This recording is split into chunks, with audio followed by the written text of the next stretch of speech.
살아가면서 가끔 질문에 부딪힐 때가 있습니다. 학생들이 배우는 수학 문제는 복잡해 보여도 공식이 있습니다. 그래서 그 공식으로 풀면 어떤 문제든지 해답을 얻을 수 있습니다. 그러나 우리의 삶에 일어나는 여러 문제는 문제를 쉽게 풀 수 있는 공식이란 게 없습니다. 그래서 해답을 쉽게 찾을 수 없을 때가 많고 마음이 답답하고 괴로울 때가 많습니다. 오늘부터 대강절 3주간 동안은 하박국 말씀을 중심으로 우리의 삶에 일어나는 여러 쉽게 풀리지 않는 이 문제들, 이 답답한 문제들에 대하여 하나님이 주시는 하나님의 답을 우리가 한번 묵상하며 은혜 나누기를 원합니다. 성경은 66권으로 되어 있습니다. 그래서 다양한 장르의 말씀으로 구성되어 있습니다. 율법서가 있고 역사서가 있고 시가서가 있고 예언서도 있습니다. 그리고 복음서도 있고 서신서도 있습니다. 참 66권의 다양한 말씀이 성경을 구성하고 있습니다. 그 중에서도 인간의 질문과 하나님의 대답, 즉 문답의 형식으로 기록된 말씀들도 있는데 그 대표적인 말씀이 오늘 우리가 읽은 하박국 말씀입니다.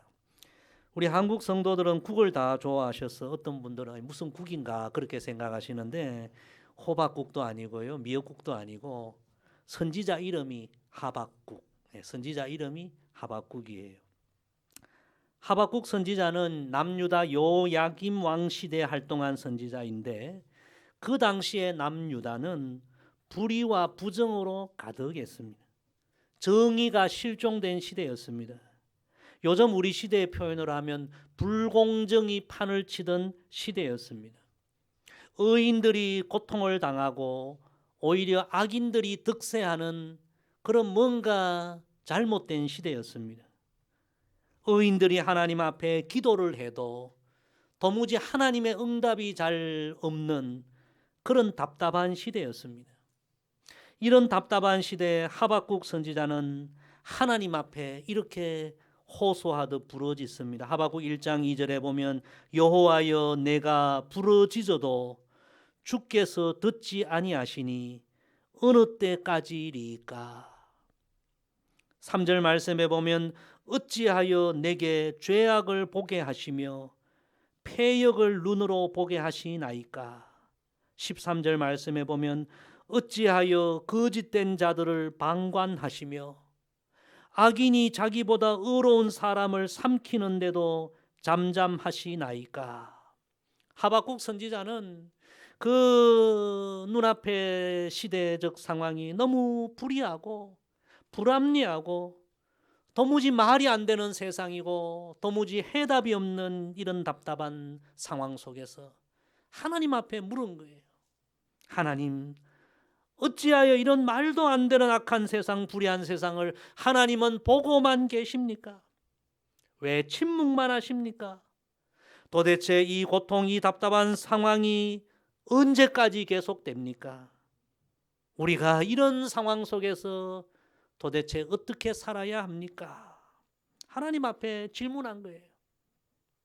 사랑하는 성도 여러분, 우리의 삶에도 참 눈앞의 현실을 볼 때 너무 답답하고 답이 없고 삶에 여러 질문들이 생길 때가 많습니다. 특히 지금 이 코로나가 끝날 줄 알았는데 또 새로운 코로나가 생기고 우리의 믿음을 위협하고 하나님 도대체 언제까지입니까? 우리가 어떻게 살아야 합니까?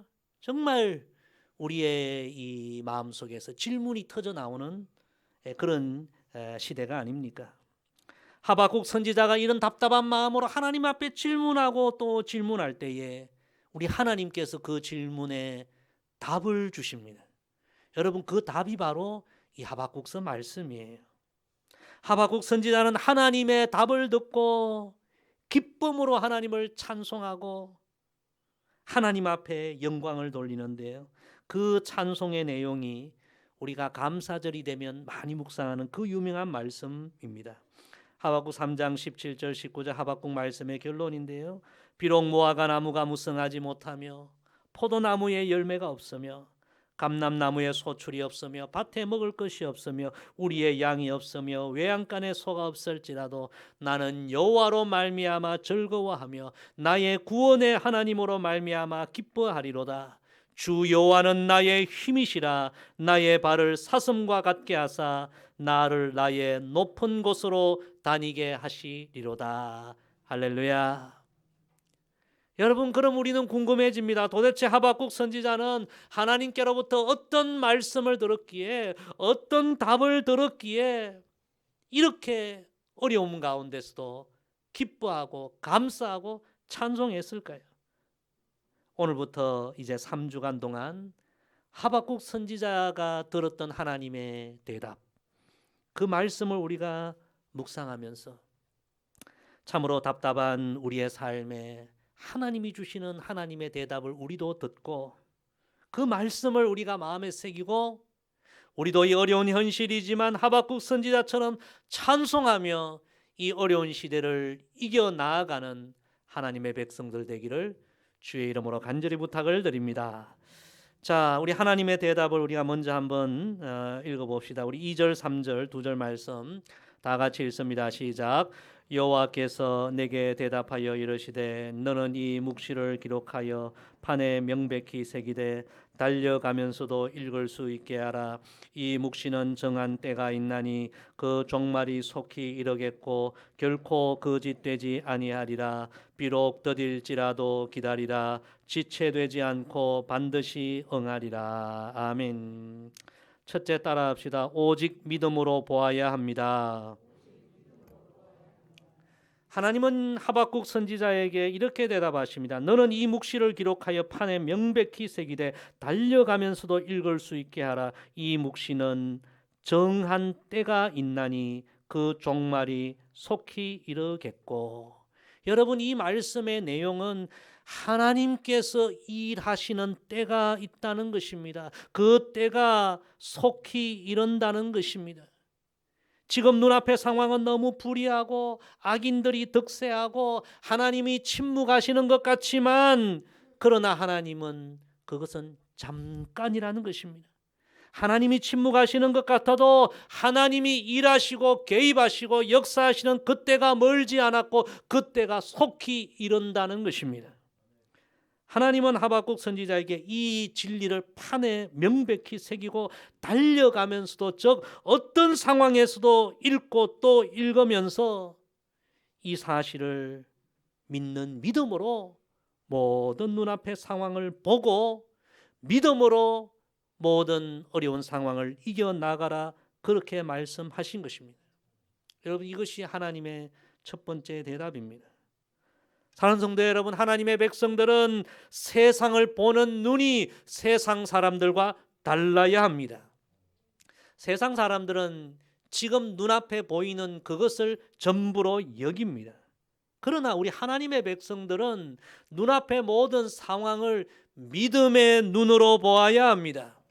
보이는 것이 전부가 아니라 하나님은 지금도 일하고 계시고 하나님의 때가 올 것이다.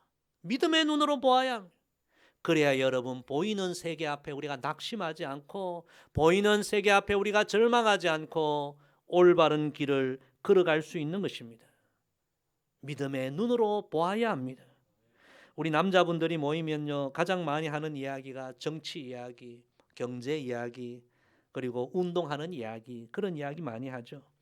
우리 여자분들은 모이면 주로 남편 이야기, 자녀들 이야기, TV 드라마 이야기, 또 남의 집 흉보는 이야기, 뭐 그런 이야기 많이 합니다.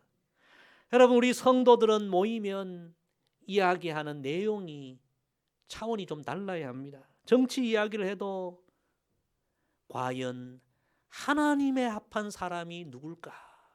하나님의 눈으로 보아야 되고요.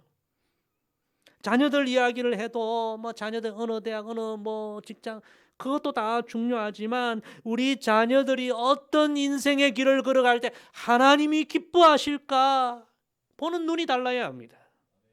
지금 코로나 이야기하면서 온 뉴스가 코로나로 도배되고 사람들이 다 두려움에 떨고 있지만 우리는 이런 상황 속에서 우리가 과연 어떤 태도를 갖고 어떤 생각을 하고 어떤 말을 하고 어떤 행동을 해야만 하나님의 뜻에 합당할 것인가?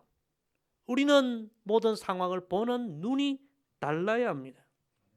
사랑하는 성도 여러분, 우리 눈앞의 모든 상황을 보이는 것으로만 보는 것이 아니라 믿음의 눈으로 보는 우리 모두가 되기를 소망합니다. 하나님이 일하고 계시고 하나님의 때가 오고 믿음의 눈으로 보면 우리는 세상 사람들과 현재 상황을 다르게 보는 것입니다. 말이 달라지는 거예요. 태도가 달라지는 거예요. 삶이 달라지는 거예요. 아프리카 선교의 아버지 슈바이처가 이런 이야기를 했어요. 현대인들이 하루에 몇 분이라도 하늘을 쳐다보며 산다면 현대 문명은 이처럼 병들지는 않았을 것이다. 사람들은 눈앞에 보이는 것만 전부로 여기는 거예요. 그러다 보니 욕심대로 살고 욕망대로 살고 너무 병든다는 거예요. 하늘을 바라보며 살아야만 눈앞에 보는 삶을 다르게 본다는 것입니다. 눈앞의 상황이 답답할수록 믿음의 눈을 들어 하나님을 바라보는 우리 모두가 되기를 소망합니다. 여러분, 하나님은 지금도 살아계십니다. 하나님은 지금도 일하고 계십니다. 하나님의 때가 있습니다. 그 때가 멀지 않았습니다. 믿음의 눈으로 눈앞을 보고 믿음의 눈으로 세상을 보고 모든 상황을 보며 믿음으로 나아가는 저와 여러분 되기를 간절히 소망합니다. 두 번째 따라합시다. 오직 믿음으로 생각해야 합니다. 믿음의 눈으로 보고 믿음으로 생각하며 살아야 합니다. 오늘 말씀을 다시 보면요, 하나님께서 이렇게 계속 말씀하십니다. 더딜지라도 비록 더딜지라도 기다리라. 지체되지 않고 반드시 응하리라. 하나님의 두 번째 답입니다. 여러분, 오늘 연필을 가져오신 분은 더딜지라도 기다리라, 이 말씀에 줄을 쳐놓으시길 바랍니다. 우리에게 주시는 말씀이에요. 더딜지라도 기다리라. 모든 일을 믿음으로 보고 그리고 믿음으로 생각하면서 조급해하지 말라는 거예요. 인내로 모든 상황 가운데 승리하라는 말씀이에요. 이사야 30장 18절에 이런 말씀이 있습니다. 그러나 여호와께서 기다리시나니 이는 너희에게 은혜를 베풀려 하심이요 일어나시리니 이는 너희를 긍휼히 여기려 하심이라. 대저 여호와는 정의의 하나님이시라. 그를 기다리는 자마다 복이 있도다. 할렐루야. 하나님의 은혜의 때가 있다는 거예요. 하나님의 긍휼의 때가 있다는 거예요. 이 사실을 믿음으로 생각하며 기다리는 사람이 복이 있는 인생이다. 하나님 말씀입니다. 사랑하는 성도 여러분, 인내는 절대로 그냥 생기지 않습니다. 믿음으로 생각할 때에 인내가 생기는 거예요. 믿음으로 생각하는 사람들이 기다릴 줄 아는 거예요. 모든 상황을 믿음으로 보고 믿음으로 생각하며 나아가는 우리 모두가 되기를 소망합니다. 하나님께서 우리에게 기다리게 하시면 그게 하나님의 뜻이 있는 거예요. 믿음으로 생각해야 돼요. 하나님이 우리에게 고난을 주시고 가시를 주시면 그게 하나님의 뜻이 있는 거예요. 믿음으로 생각해야 돼요. 사도 바울이 로마서 8장 18절에 그 유명한 말씀하지 않았습니까? 생각하건대 현재의 고난은 장차 우리에게 나타날 영광과 비교할 수 없도다. 생각하라는 거예요. 고난이 와도 믿음으로 생각하라는 거예요. 하나님이 우리에게 고난을 주셨으면 이 고난과 비교할 수 없는 영광과 축복을 주시지 않겠느냐. 믿음으로 생각하라. 여러분, 모든 눈앞의 상황을 믿음으로 생각하며 나아가는 우리의 신앙이 되기를 소망합니다. 태중의 아기가 아무리 엄마 아빠 얼굴이 보고 싶고 세상이 보고 싶어도요, 10달은 참고 기다려야 돼요. 그거 못 참고 미리 나오면 얼마나 위험합니까? 아무리 배가 고파도 여러분 밥은 뜸이 들어야만 먹을 수 있죠. 배고프다고 뜸도 안 들었는데 밥 뚜껑 열어서 밥을 퍼먹으려고 하면요, 설익은 밥을 먹지 않습니까? 요즘 김장하는 철이죠. 그런데 김장 배추가 그렇답니다. 보기는 멀쩡해도 기한이 차야 익는데요. 그런데 그냥 겉보기만 좋다고 너무 일찍 수확해버리면 김장이 물러져 가지고요, 먹을 수가 없대요. 참 신기하죠.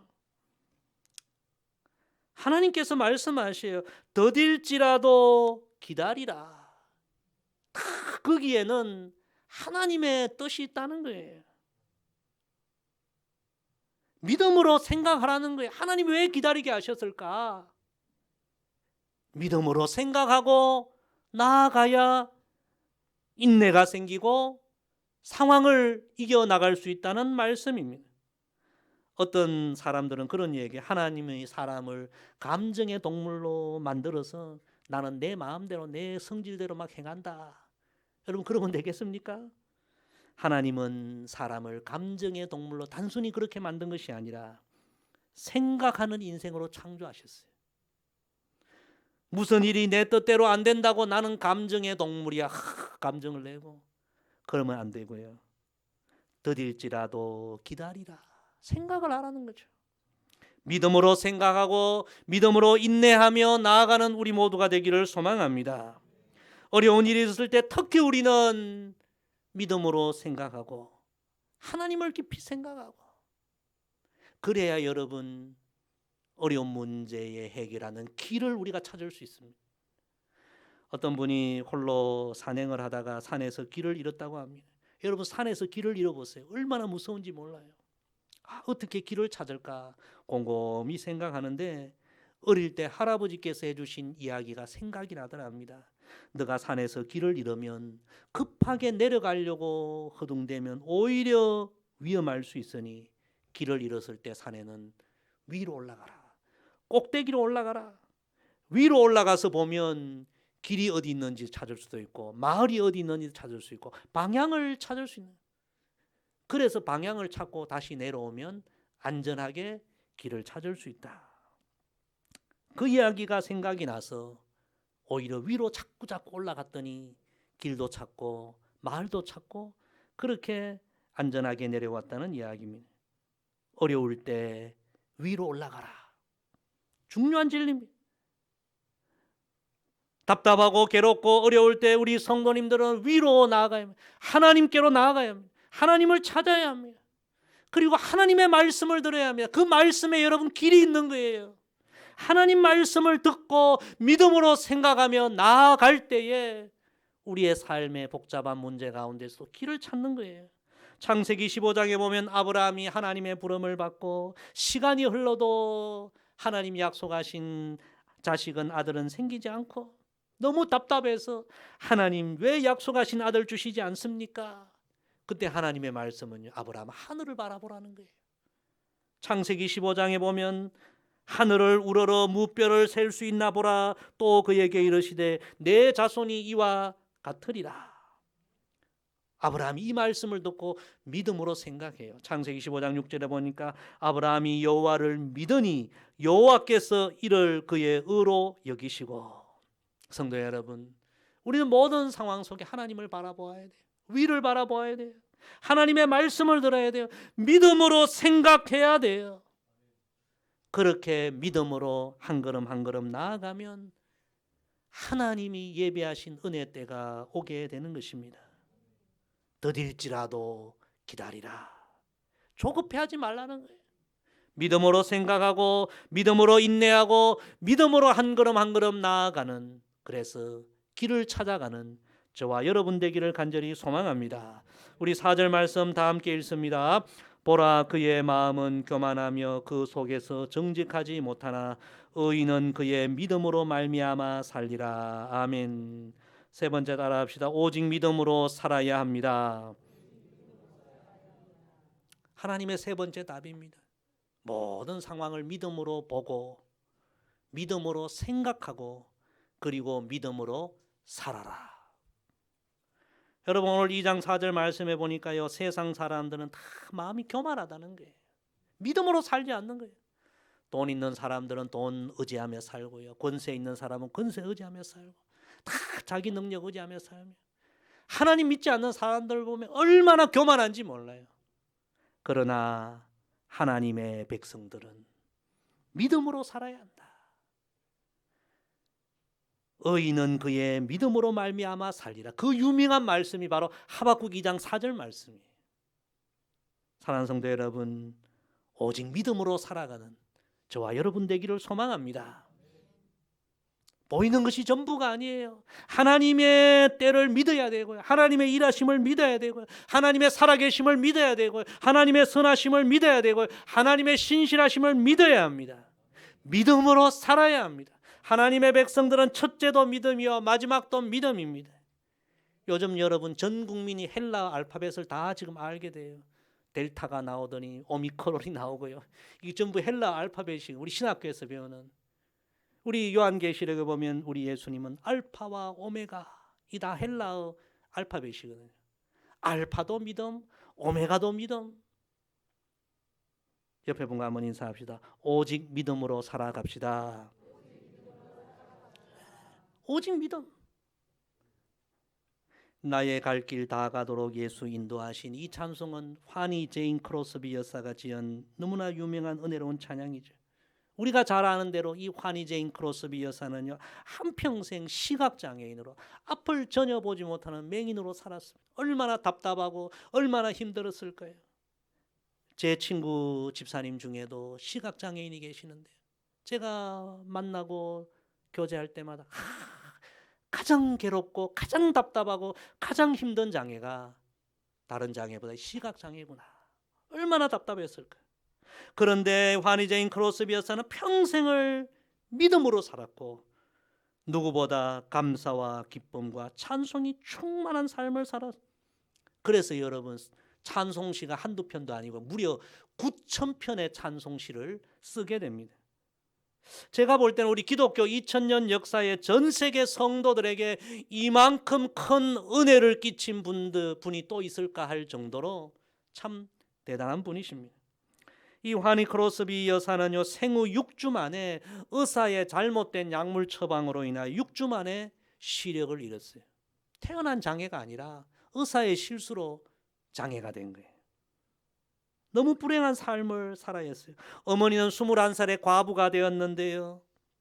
과부가 되니까 너무 생활이 어려워서 앞을 보지 못하는 아기를 그저 집에 방치하고 어머니는 일하러 돈 벌러 나가고 그래서 이 어린 환희는 믿음이 신실한 외할머니로부터 양육을 받게 되는데 이 외할머니가 얼마나 믿음이 좋은 분인지 그 어린 환희 참 불행을 겪고 있는 환희를 믿음으로 하나님의 사랑으로 양육하고 그리고 이 외할머니가 모든 자연과 만물과 세상과 인간의 고통과 인간의 삶을 전부 성경으로 다 풀어주는 거예요. 가르쳐주는 거예요. 그리고 어려서부터 성경을 읽게 하고 성경을 암송하게 하고 정말 외할머니가 이 환희의 훌륭한 성경 선생님이 되어 주었습니다. 이 또한 하나님 은혜죠. 그렇게 믿음으로 자란 이 환희가 뉴욕의 맹학교에 입학하게 되고요. 그 학교를 졸업하고 맹학교의 선생님이 되고요. 30살에 정말 주님을 인격적으로 뜨겁게 만나게 되는데 그때부터 자신의 이 믿음의 고백을 담아서 찬송시를 한 편 한 편 쓰게 되었는데 그렇게 쓴 찬송시가 9,000편이 되고 우리 찬송가에도 22곡이나 실려 있어요. 우리가 생각하는 은혜로운 찬송은 대부분 환희 크로스비 여사의 찬양이에요. 예수 나를 위하여 이 찬송도 환희가 지은 찬양. 예수를 나의 구주 삼고 이 찬양도 인내하신 구세주여 나의 영원하신 기업 너무나 은혜로운 찬양이 다 환희가 지은 찬양. 그리고 가장 대표적인 찬양 나의 갈 길 다 가도록 우리 1절을 같이 한번 찬양합시다. 나의 갈 길 다 가도록 예수 인도하시니 내 주 안에 있는 긍휼 어찌 의심하리요. 믿음으로 사는 자는 하늘 위로 받겠네. 무슨 일을 만나든지 만사 형통하리라. 무슨 일을 만나든지 만사 형통하리라. 할렐루야. 여러분 이 1절 한번 잘 묵상해 보세요. 화니 크로스비 여사의 그 평생의 믿음이 여기다 담겨 있어요. 평생 아무것도 보이지 않는 캄캄한 밤 같은 삶을 살았지만 그녀는 고백합니다. 나의 갈 길 다 가도록 예수님이 내 삶을 인도하신다. 주님의 인도하심을 믿었어요. 어려움을 당하여도 내 주 안에 있는 긍휼 어찌 의심하리요. 어려움이 와도 하나님의 긍휼을 의심하지 않았어요. 하나님의 긍휼을 믿었어요. 그렇게 믿음으로 살아가면서 하나님의 위로를 체험했어요. 그리고 믿음으로 살아가는 자에게 주어지는 하나님의 형통의 은혜도 체험했어요. 결국 평생을 믿음으로 승리한 것입니다. 사랑하는 성도 여러분, 오늘 우리의 삶에도 풀리지 않는 어려운 문제들이 많습니다. 답답한 일들이 많습니다. 오늘 지금 우리에게 가장 필요한 것은 믿음입니다. 따라합시다. 오직 의인은 믿음으로 살리라.